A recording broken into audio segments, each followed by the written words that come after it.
Hoy, en Día del Juicio, una charla con Alejandro Encinas, subsecretario de Derechos Humanos, Migración y Población de México. Día del Juicio, con Miguel Ángel Velázquez. Comenzamos.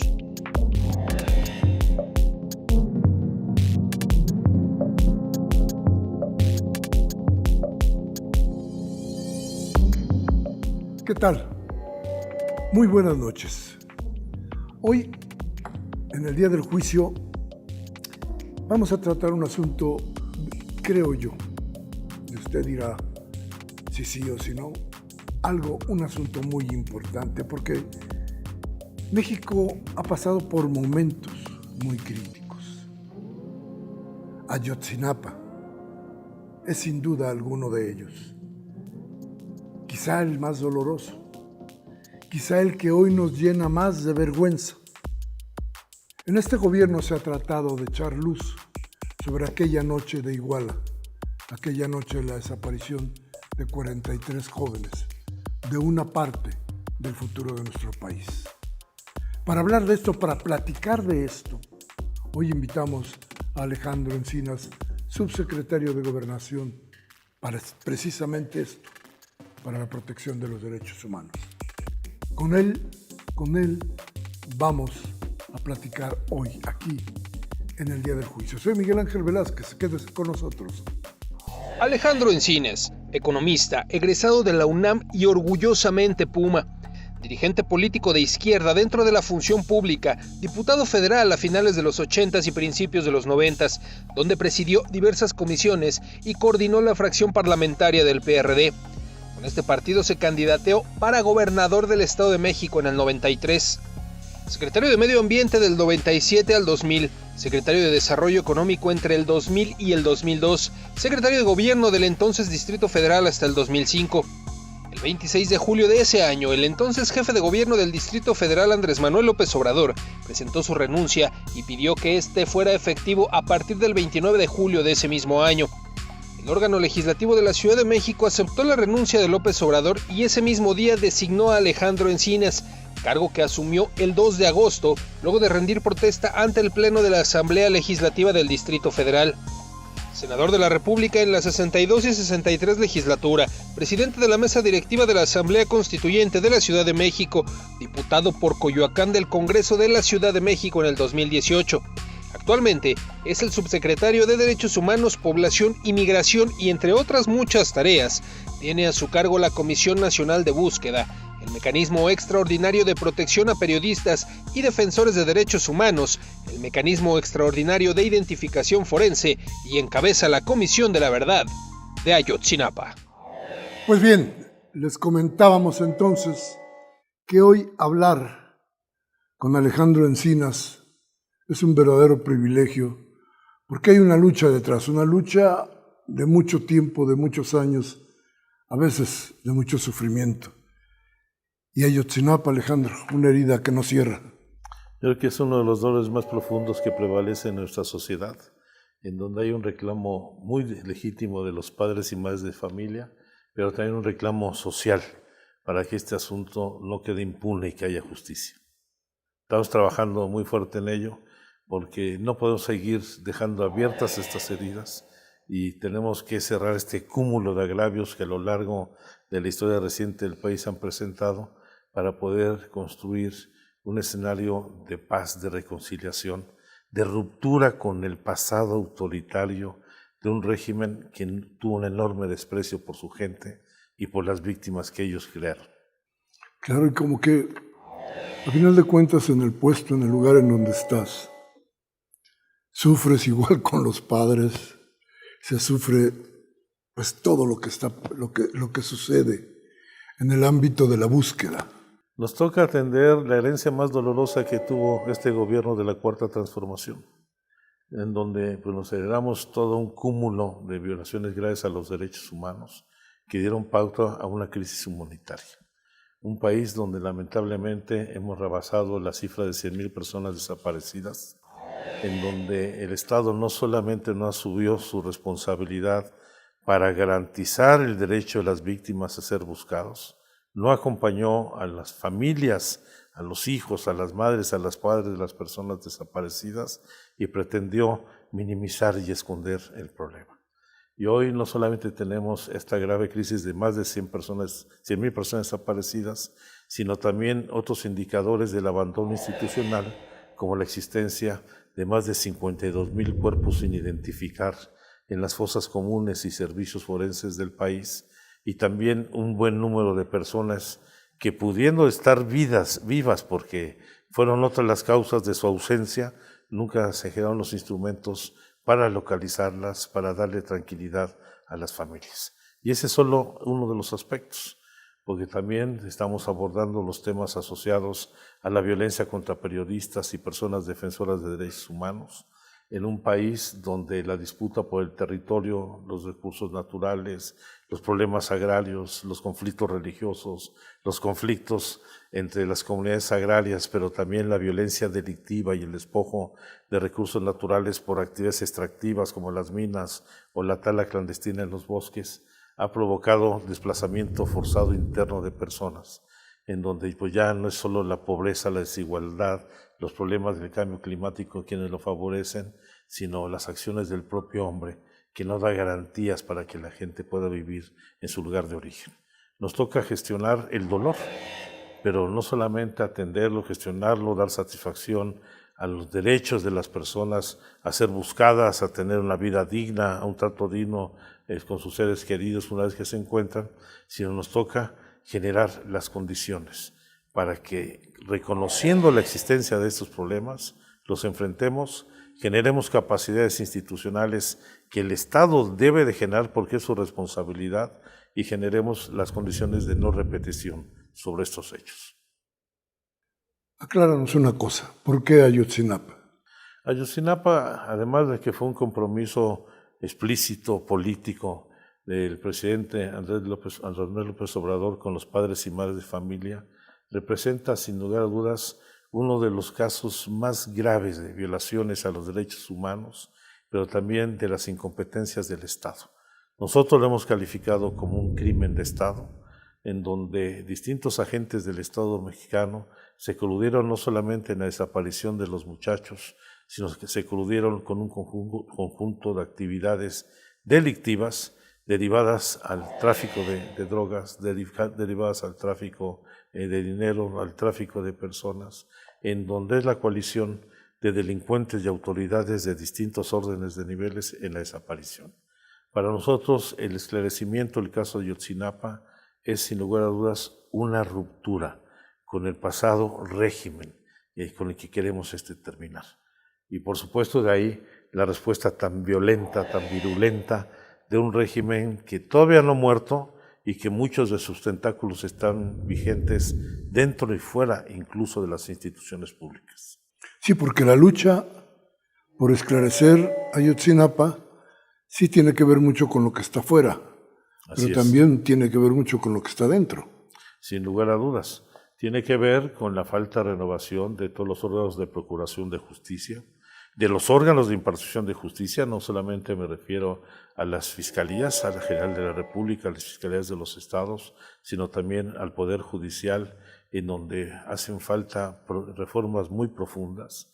En el caso de las fiscalías, en donde tuvimos un debate muy intenso, no solamente al final del gobierno anterior, sino en el actual, de cómo debería de asumirse la autonomía del Ministerio Público para que éste no fuera utilizado de manera política, pues lo cierto que lo único que logramos fue cambiar de nombre, pero muchas de las prácticas, incluso de las personas que están dentro de las propias fiscalías de los estados, son exactamente las mismas. Y en el caso del Poder Judicial, yo creo que es donde el mayor rezago tenemos, es el poder intocado, porque en ambos casos no se han podido generar las condiciones de control y contrapeso, de seguimiento y rendición de cuentas que deben de facilitar para poder garantizar un ejercicio eficiente y responsable de sus funciones. Y el mejor ejemplo que tenemos pues son los altísimos índices de impunidad en prácticamente todos los delitos. En el caso de desaparición forzada, con más de 100,000 personas desaparecidas, solamente tenemos en la historia, en los últimos 10 años, desde que se publicó la ley, solamente 35 sentencias. En el caso del homicidio de periodistas, tenemos una impunidad de más del 93% de que no se han esclarecido los crímenes cometidos contra ellas, al igual que el caso de las personas defensoras de derechos humanos.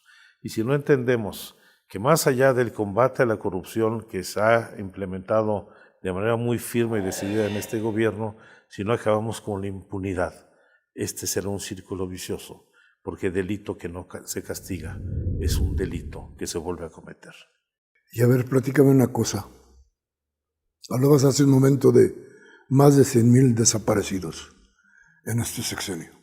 En todos, es Digo, histórico. desde que inició. A ver. El primer registro que tenemos de una persona desaparecida data de 1964, es cuando inician todas las prácticas contra insurgentes de la Guerra Sucia, que lo tenemos básicamente hasta 1995, este tipo de prácticas, que nos representan alrededor de 2,000 personas desaparecidas.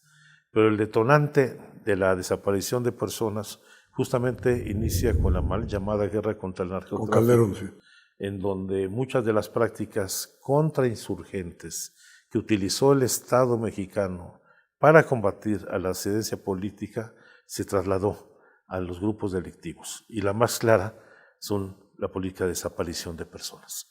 Ese es un fenómeno que pasó de ser una práctica sistemática, permanente, continua del Estado mexicano, se trasladó a los grupos delictivos en gran medida porque muchos de aquellas personas que intervinieron en las acciones contra insurgentes del Estado se pasaron a formar parte de los grupos delictivos. Están hablando del ejército, en tal caso. No solamente el ejército, no solamente las Fuerzas Armadas, sino los grupos civiles que se crearon en la Dirección Federal de Seguridad, la Brigada Blanca, el Batallón Olimpia, que fue capacitado también por civiles, todo lo que fueron el grupo de los halcones. Este grupo de tipo de prácticas contra insurgentes se replicaron en las propias asociaciones delictivas. Y de todo eso, a ver, entonces tienen que... Oh, decirlo de esta manera es horrible.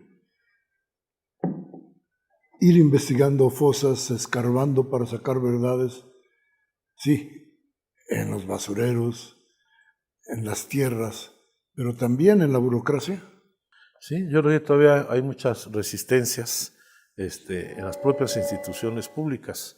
Bueno, basta señalar esta discusión que hemos tenido con las fiscalías en todos los lugares, con la mayoría, porque hay fiscalías que sin lugar a dudas tenemos cada día una mejor comunicación y trabajo conjunto.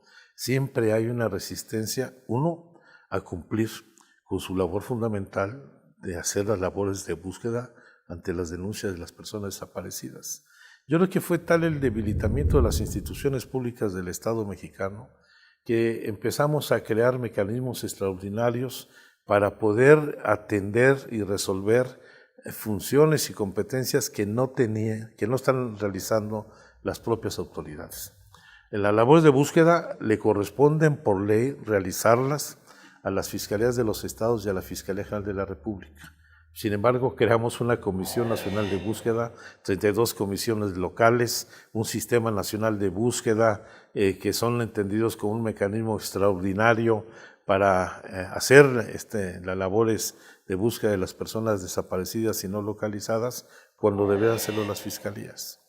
Creamos el mecanismo extraordinario de protección a periodistas y defensores de derechos humanos, que es una función que le corresponde a las fiscalías, no solamente para atender las medidas cautelares de protección a periodistas y personas defensoras en condición de riesgo, sino para garantizar los trabajos de investigación.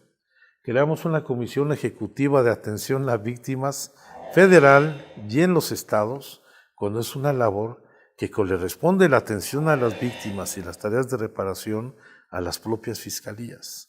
Y en la medida que nosotros hemos ido creando mecanismos extraordinarios que se entendieron como mecanismos temporales, en lo que se superaba esta situación de emergencia, se han venido convirtiendo en mecanismos permanentes que evidentemente no van a resolver la situación en tanto las labores fundamentales están en otras instituciones. El último ejemplo de este tipo de mecanismos extraordinarios, que es una solicitud de las familias, de las madres, las hijas de las personas desaparecidas, es el mecanismo extraordinario de identificación forense, que ahora se completa con la creación del Centro Nacional de Identificación Humana, que lo que busca es hacer todo el trabajo de identificación de los cuerpos que se encuentran en las fosas comunes, en los servicios forenses de las entidades de la República, que no fueron identificados por la autoridad forense de cada entidad, que está en distintos ámbitos. En algunos lugares el servicio forense particularmente depende de las fiscalías, en otros lugares como Guerrero dependen de la Secretaría de Salud, en otros lugares como la Ciudad de México y Baja California dependen del Tribunal Superior de Justicia, pero no se ha hecho ese trabajo profesional, articulado,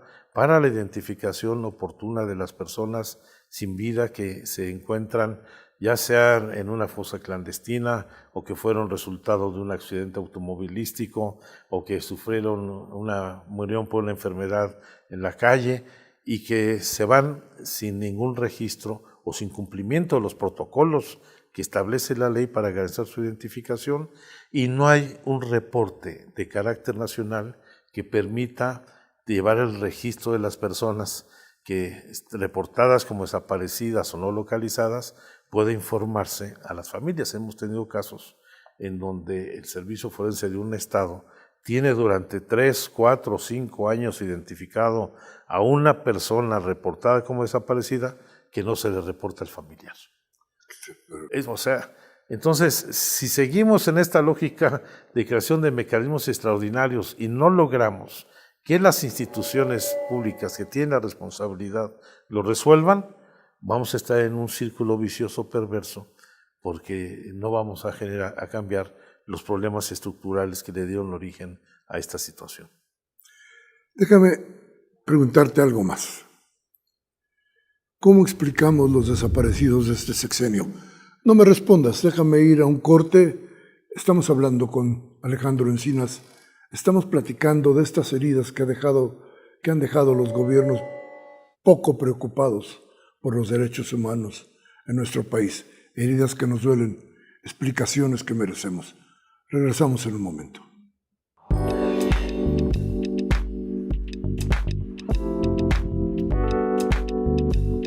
La libre educación, libre religión. Pues tal vez no al abuso de autoridad. Derechos humanos. La libre expresión. Pues supuestamente el defender a uno como ciudadano.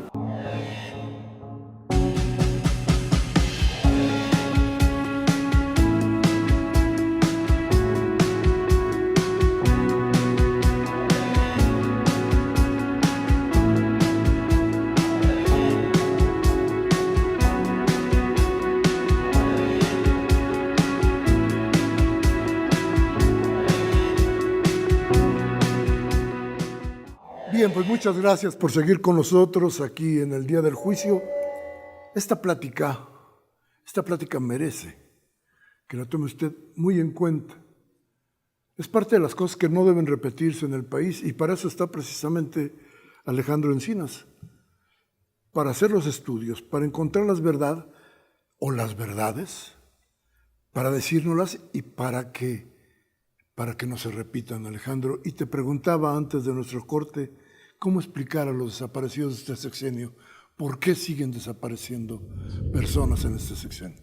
Yo creo que el origen fundamental de todo este proceso de desaparición forzada cometida por autoridades y por particulares, en especial después del 2006, tiene que ver, sin lugar a dudas, con todo lo que fue, en un primer término, la mal llamada guerra contra el narcotráfico, en donde en muchas ocasiones, y eso fue una política pública expresa del expresidente Felipe Calderón, se explicaba la desaparición o la muerte de muchas de las personas en las acciones de enfrentamiento o de combate a los grupos delictivos como daños colaterales.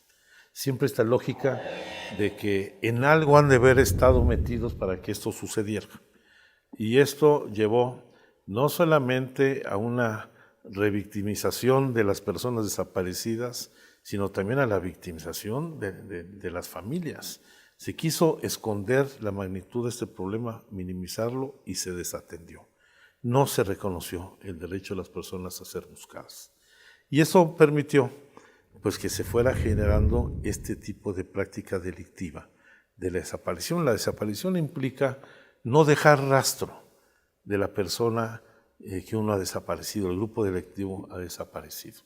Y de ahí pues hemos visto en la historia de nuestro país, desde el establecimiento de fosas clandestinas, el desmembramiento e incineración de los cuerpos, la disolución de cuerpos en ácido, que también dan cuenta de a dónde llegar, de qué capacidad de degradación puede tener la condición humana en nuestro país. Sin embargo, al paso del tiempo ha venido cambiando también esta situación. Y si bien de manera mayoritaria, hoy el factor fundamental de la desaparición está asociado a las actividades delictivas, también tenemos nuevos fenómenos. Me refiero fundamentalmente a dos. Uno es el incremento cada vez mayor del número, la proporción de mujeres reportadas como desaparecidas y no localizadas. El 25% de estas hoy 105,000 personas desaparecidas son mujeres. Y particularmente en el rango de los 13 a los 21 o 22 años de edad. Esto tiene que ver no solamente con una situación de violencia, sino con la comisión de otro tipo de delitos, particularmente el de trata de personas. Entonces, ese es un tema que hoy estamos atendiendo en particular, no solamente que está asociado a la confrontación entre grupos delictivos, sino tiene que ver con otro tipo de delito. En el caso de desaparición forzada ha habido cambios significativos.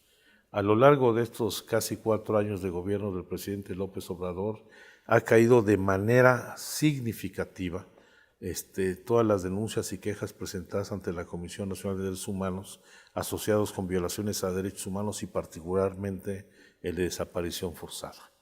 Pero prevalece el delito de desaparición forzada asociado a autoridades. Y esto se da fundamentalmente en aquellas regiones del país donde los grupos delictivos tienen redes dentro de la autoridad local, particularmente en el ámbito municipal. De los casos más evidentes es la asociación entre autoridades, policías municipales y grupos delictivos en Iguala, en el caso de Ayotzinapa, pero lo vemos en el caso de Tierra Blanca en Veracruz, lo vemos en muchos estados de la República, esta asociación derivada de la penetración de los grupos delictivos que han tejido redes incluso en el ámbito de las redes institucionales del poder político local, autoridades impuestas, los diezmos que se cobran, el beneficio que se tiene incluso de los presupuestos estatales cuando se obliga a que los servicios que presta el municipio o las obras que se van a desarrollar hagan grupos delictivos.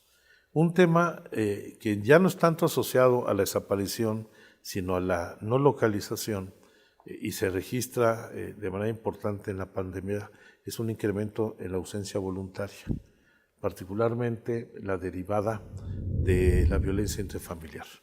El confinamiento, en el caso de la pandemia, trajo cambios negativos muy importantes dentro de los hogares. La violencia que ya estaba en los hogares se incrementó, que la vemos reflejada en el feminicidio, en las violaciones dentro del núcleo familiar y con los familiares o los amigos cercanos, en el maltrato infantil, en todos este tipo de cuestiones que han llevado que haya un número creciente, particularmente de jóvenes, hombres o mujeres que están saliendo de su hogar, independientemente de que hay otras causas de no localización por otros delitos no asociados a la desaparición. Entonces, sí ha venido Pero habiendo no tiene que ver con un comportamiento. aumento directamente en este tipo de delitos que tienen que ver con el narcotráfico, por ejemplo. Tiene que ver, sigue siendo, sin lugar a dudas, el factor fundamental. Es ahí el núcleo mayor. Aunque también van teniendo otro tipo de actividades delictivas. En la medida que se ha ido cerrando las puertas a la actividad delictiva del tráfico, el trasiego de drogas, ha habido un proceso de diversificación de los delitos, que van desde el cobro de derecho de piso, la extorsión, la trata de personas y el robo de vehículos, asalto a casa de habitación, todos los programas de estos préstamos usureros. Y esta diversificación ha llevado a que se fragmenten más los grupos delictivos, que se vayan formando una especie de franquicias de los grandes cárteles, en donde con los grupos delictivos locales se hacen asociaciones donde se les paga con droga a estos grupos delictivos, y esto evidentemente sigue siendo el factor fundamental.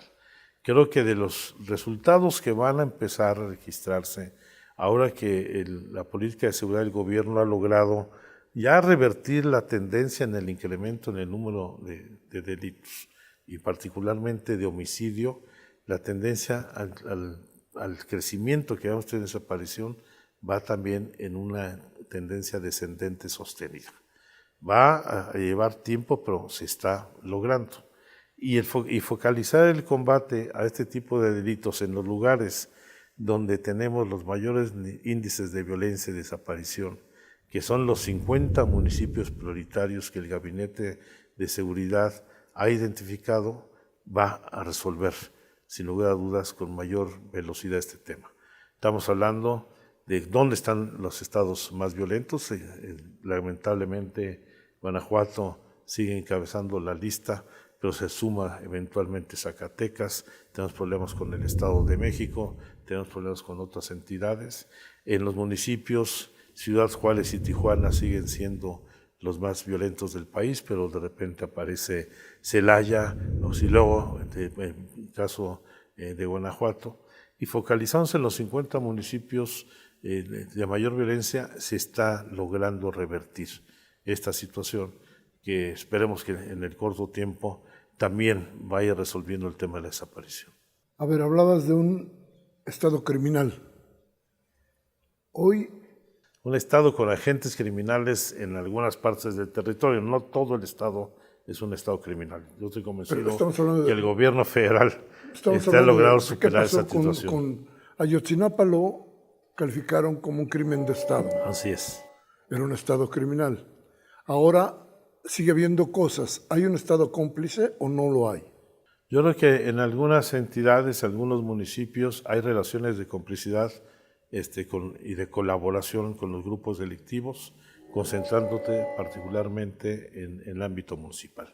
Un indicador que yo pongo como ejemplo es cómo el 45% de las agresiones que enfrentan los periodistas en el país, que no son los de los grandes medios de comunicación, sino son los periodistas que están en el territorio ahí dando la pelea, derivan de intervenciones de autoridades municipales, muchas asociadas a los grupos delictivos, y no solamente policías, sino autoridades que con una gran intolerancia están agrediendo a quien ejerce la labor periodística.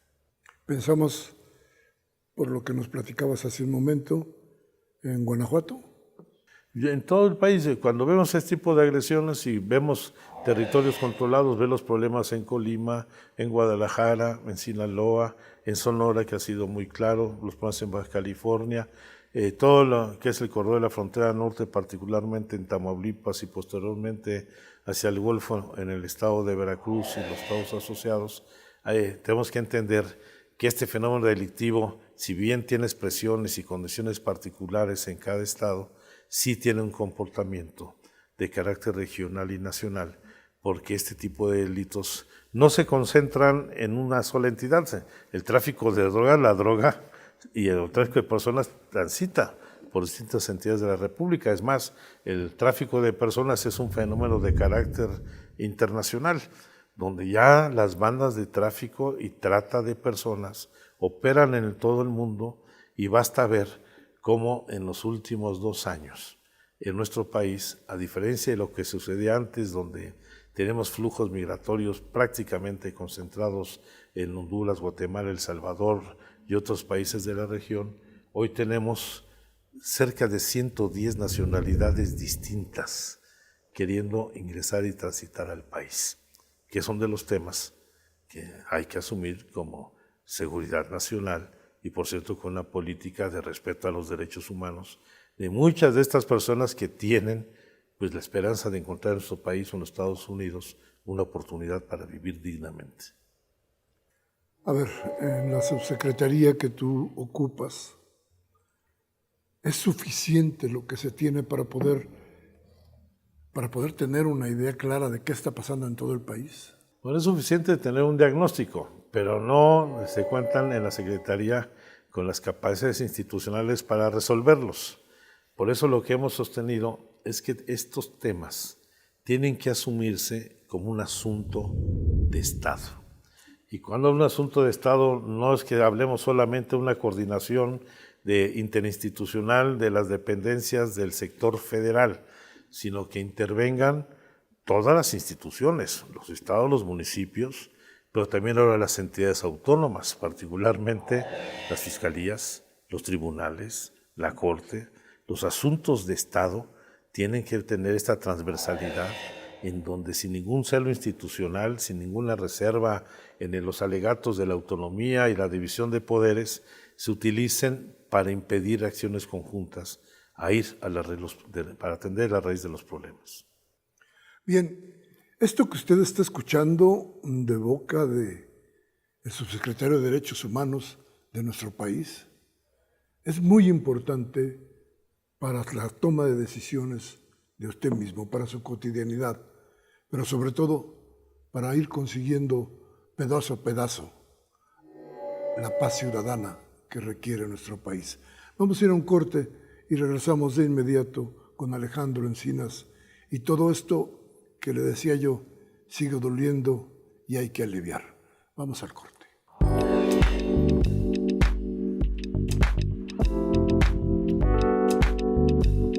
Pues a la Fiscalía, yo creo, ¿no? General de Justicia. Y como ir a la policía, ¿no? A dar una denuncia o algo así.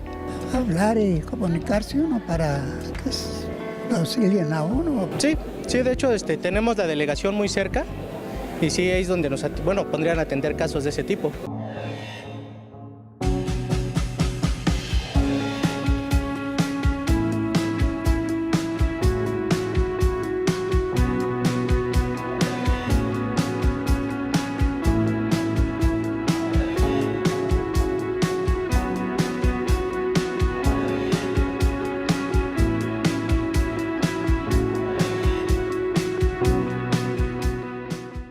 Bien, gracias por seguir con nosotros aquí en el Día del Juicio.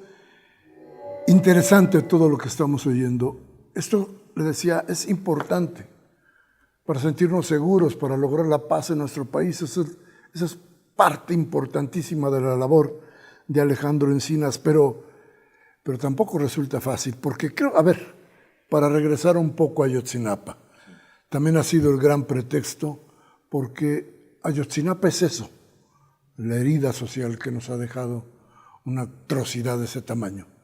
Pero también es el pretexto político para ir atacando no solamente a la institución como tal, sino también al personaje. Y Alejandro Encinas está ahí. Sí, bueno, yo ya esperaba una reacción después de presentar el informe de esta magnitud. Evidentemente se hacen señalamientos muy puntuales, duros. Yo estoy convencido que las evidencias y los indicios que hemos presentado y que debe desahogar la Fiscalía son fuertes y claros. Y de ahí la virulencia de la reacción. Se ha querido desautorizar el informe desde 1000 enfoques y no han podido. Empezaron diciendo que era exactamente igual que la verdad histórica de Peña Nieto. Yo demostré con toda claridad que no es así, porque hay claridad de que fueron creadas indebidamente hipótesis que no se acreditan con la realidad. Ellos dijeron que los estudiantes iban a igual a boicotear el informe de la entonces presidenta del DIF municipal, lo cual no es cierto. Fueron a tener camiones con los cuales querían llevárselos para participar en la marcha del 2 de octubre, porque Ayotzinapa se había convertido en la sede de varias delegaciones de las escuelas normales para ir a la marcha. Ellos tuvieron, eso nunca lo dijo la verdad histórica, toda la información desde días antes de las actividades que realizaban los muchachos para la movilización del 2 de octubre. Estaban informados el C4, donde estaba pues monitoreado por el ejército, con el C4 de Iguala, lo coordinaba un elemento del 27 Batallón de Infantería, como también sucedía en el caso del C4 de Chilpancingo. Se hacía el monitoreo con anterioridad por parte de la Fiscalía del Estado, por la parte de la Policía Federal Preventiva, por el Gobierno del Estado, por el CISEN. Todo mundo estaba informado y siguieron minuto a minuto, desde días antes de la tragedia, la actividad de los estudiantes. Luego señalaron que hubo enfrentamiento entre los estudiantes y los grupos delictivos y los policías municipales. No hubo enfrentamiento, hubo un ataque a los estudiantes porque los estudiantes no iban armados.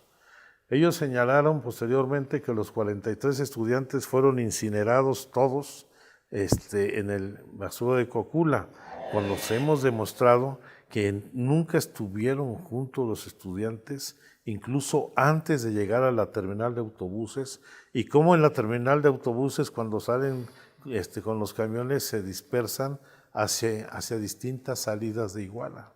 Y hemos venido demostrando cómo hubo una articulación de policías municipales, policías federales y de grupo delictivo y autoridades municipales para hacer la persecución, la detención de un 15 autobús que posteriormente, en que estuvo en Palacio de Justicia, salió librando todos los retenes que habían puesto los propios delincuentes hacia el estado de Morelos. Presumimos que en ese autobús había droga, dinero, por el ataque tan particular que sufrió, y cómo los muchachos, algunos, afortunadamente muchos de los cuales lograron salvarse, los que fueron retenidos por la autoridad fueron entregados al grupo delictivo, particularmente los que fueron llevados a la barandilla municipal. Bueno, esa hipótesis de que es lo mismo es absolutamente falsa, y incluso la han abandonado y dirigido a otros frentes. Señalan, por ejemplo, que mi única fuente es un criminal, una sola persona. Pues no, son 115 por lo menos, algunos de ellos criminales, porque efectivamente hemos platicado lo mismo con testigos, con familiares, que con los propios perpetradores, algunos detenidos, otros en libertad por resoluciones de juez, otra gente que nos ha dado información directamente. Y al mismo tiempo hemos hecho un análisis de más de 3 años, donde son más de 80 millones de llamadas telefónicas, cruces, redes, etcétera, que nos ha permitido una reconstrucción de los hechos y poder asociar incluso las capturas de pantalla que hemos recibido de otros testigos que no son los que suponen nuestros detractores y que han presentado declaración ministerial inclusive para dar un primer informe que se ha entregado a la Fiscalía y que debe desahogar, y donde demostramos que sí hubo participación de autoridades municipales, policías municipales de Huitzuco, Cocula, de Pecoacuilco, igual en los hechos, Policía Federal Preventiva, elementos del 27 Batallón de Infantería, e incluso había un militar informante dentro de la propia escuela normal, el soldado Patolzin, y por supuesto esta es una reconstrucción de los hechos que queremos que sea plenamente desahogada.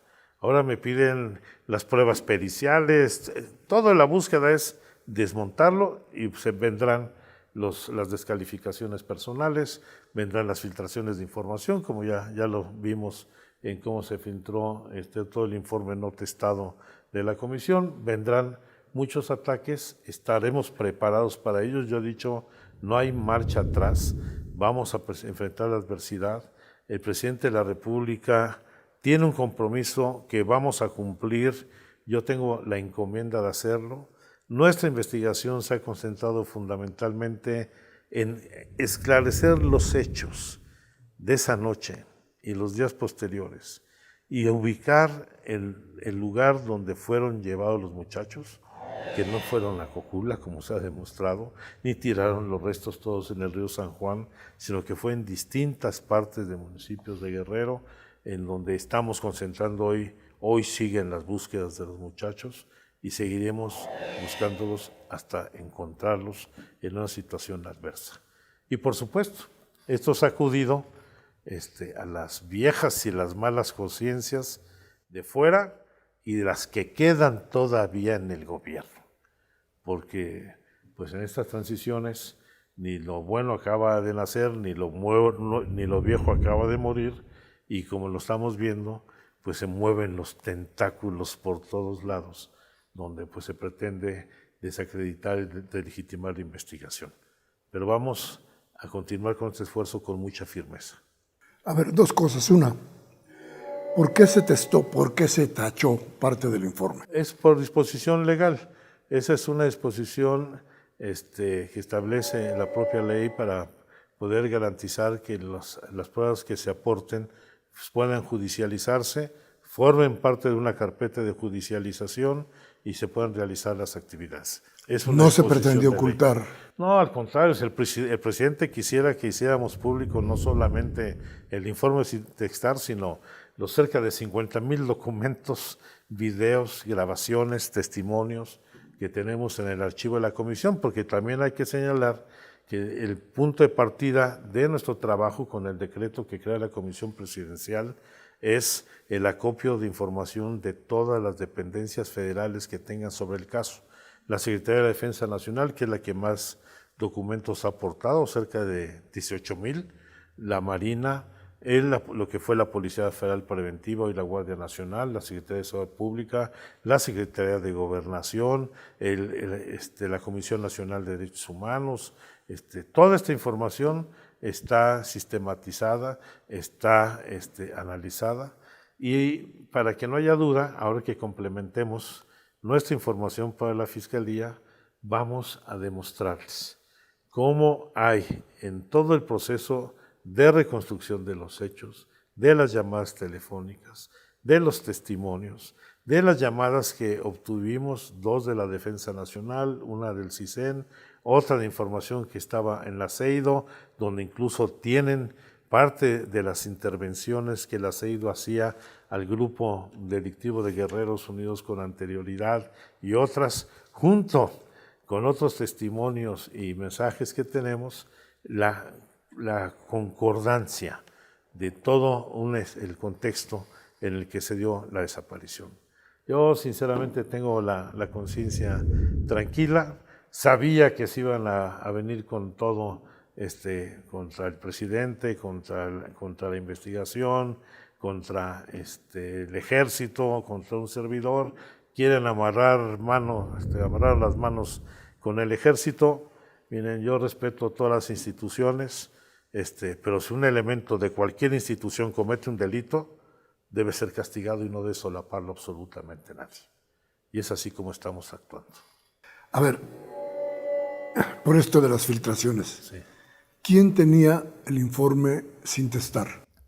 Bueno, lo tenía por supuesto el presidente de la República y el secretario de Gobernación y un servidor, que estas cosas las discutimos como corresponde entre Solamente, los tres. es decir, En el gobierno nosotros lo hicimos llegar a la Fiscalía no se le entrega un informe testado, se le informa a la unidad especial, lo entregamos el día 19 de agosto, al día siguiente, y hasta el día siguiente que quedamos entregarlo, sino fue el día y el horario de recepción que nos indicaron.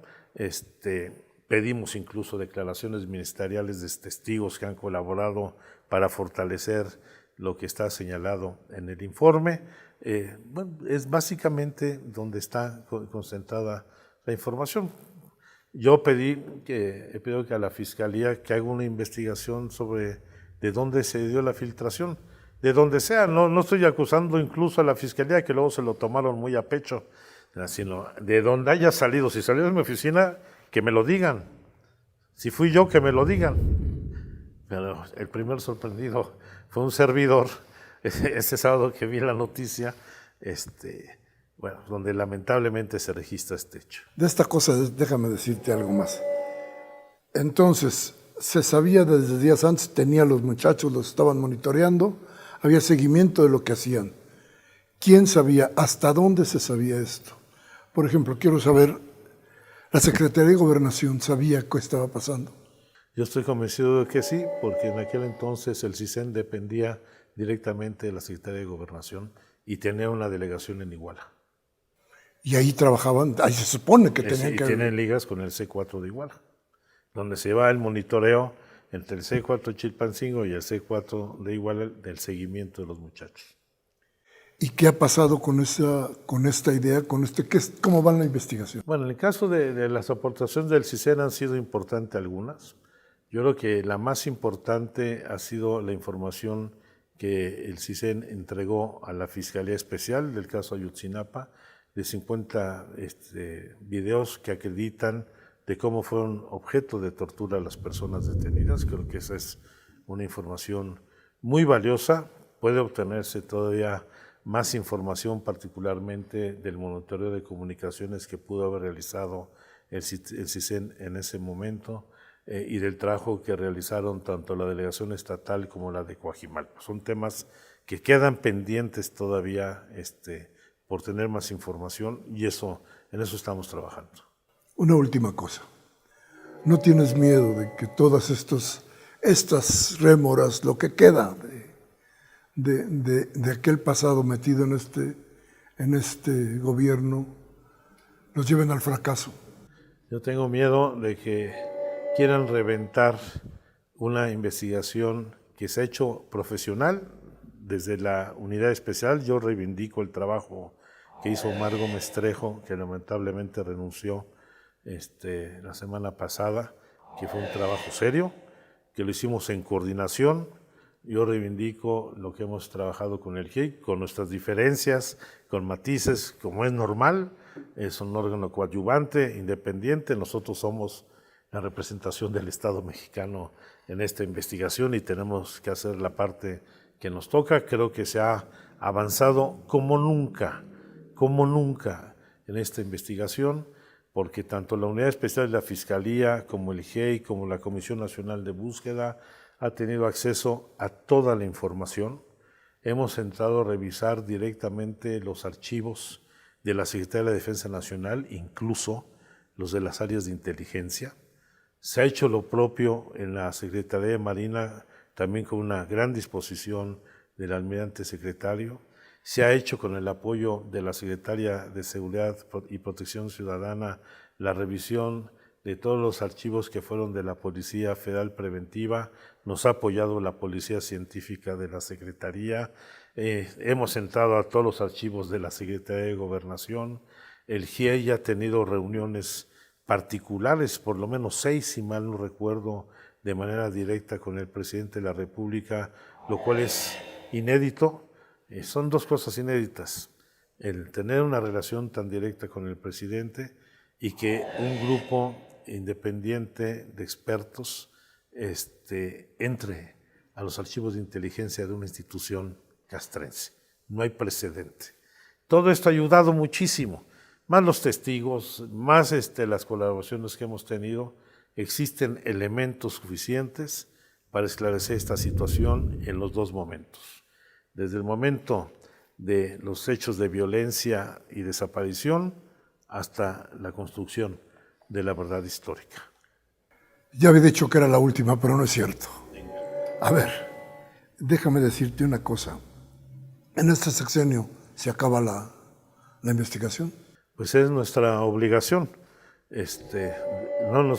No queremos rebasar de este periodo de gobierno, porque creo que hoy están dadas todas las condiciones para hacerlo.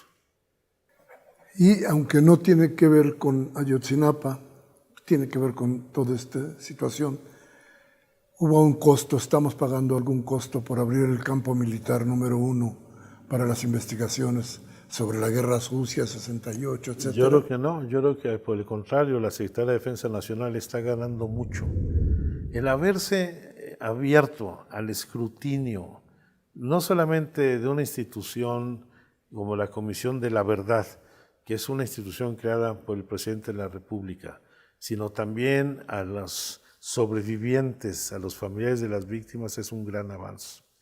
Yo creo que más allá, que es muy importante todo el esclarecimiento, la investigación de estos hechos, tanto la Comisión de la Verdad como el caso de Ayotzinapa, puede sentar un presente histórico muy importante en México y en el mundo para señalar de que el Ejército y las Fuerzas Armadas también deben estar sujetos al escrutinio público y que no son entes aislados del Estado mexicano, y que la rendición de cuentas fortalece a las Fuerzas Armadas, y cuando algunos de sus elementos incurren en delitos o atentan contra las libertades y los derechos de la población civil, deben de rendir cuentas y ser castigados. Ese es el debate de fondo. No se trata de perseguir a una institución, se trata de fortalecer a una institución que tiene una enorme credibilidad y legitimidad ante la población, pero que también tiene malos elementos y también cometen acciones indebidas. Alejandro, muchas gracias. Al contrario, muy Qué buen bueno día. que estuviste con nosotros, qué bueno que nos puedes hablar de todo esto. Es significativo que se pueda hablar con esta libertad de todo esto que hemos tratado hoy contigo aquí en el día del juicio. Ya quisiéramos haberlo hecho esto en los años 70. Hubiera sido muy imposible. Algo nos hubiera pasado. No estaríamos por acá. A usted también. Muchas gracias por haber estado aquí con nosotros en el día del juicio. Soy Miguel Ángel Velázquez y como siempre, recuerde, tengo algo que informarle. Hasta la próxima. Sí pasa algo cuando denuncia, ¿no? Pasará que a veces no le voy a poder regresar su celular, pero la información que me dan es muy importante porque la estoy metiendo a análisis, a geolocalizaciones, etcétera, para ir atacando algunos delitos como fenómeno criminal. A veces es difícil uno por uno, pero como fenómeno criminal puedo atacar el robo a transeúnte,